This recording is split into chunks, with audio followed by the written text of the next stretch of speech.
Tous les soirs, je vous raconte une petite histoire pour que vous dormiez bien. Et l'histoire d'aujourd'hui est franchement digne des plus grands classiques de la mafia italienne. Sauf qu'elle se déroule en réalité au Cameroun.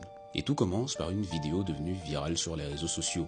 On y voit Juliette Nanga Owona, les yeux bandés, ligotée, menacée d'une machette, du sang coule de son visage, la terreur est bien réelle. Ses ravisseurs demandent alors une rançon de 6 millions de francs CFA, autrement elle meurt. Les internautes sont alors sous le choc, la famille de la victime est complètement paniquée, mais décide quand même de prévenir la gendarmerie qui prend l'affaire en charge. Les éléments de la première région de gendarmerie du centre ouvrent alors une enquête et ils ne mettront pas longtemps à retrouver Juliette.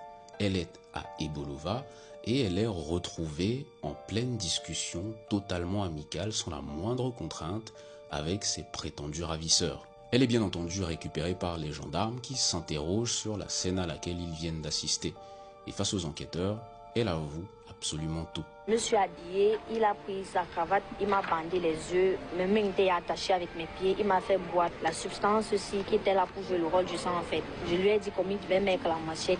Elle a orchestré elle-même ce faux kidnapping, son cousin et un autre complice l'ont tous deux aidé à mettre en scène l'enlèvement.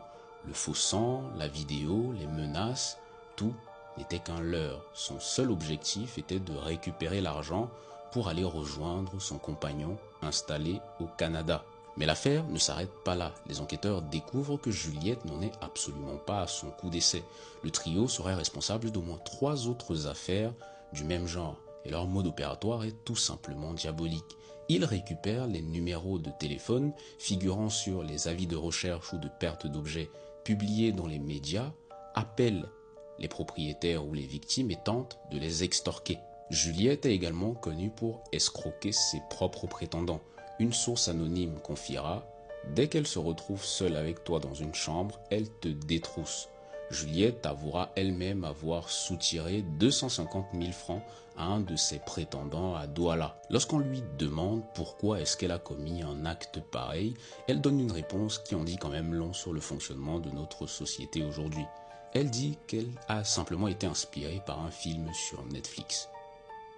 Oui, vous avez bien entendu. Elle a regardé sur Netflix un film policier et ça lui a inspiré l'idée de mettre en scène son propre kidnapping pour extorquer de l'argent à sa propre famille. La fiction a finalement rattrapé la réalité. Et la réalité aujourd'hui, c'est celle d'une jeune fille de 23 ans qui croyait pouvoir berner toute sa famille de manière à réaliser son rêve canadien. Aujourd'hui, Juliette Nanga Owona est entre les mains de la police camerounaise.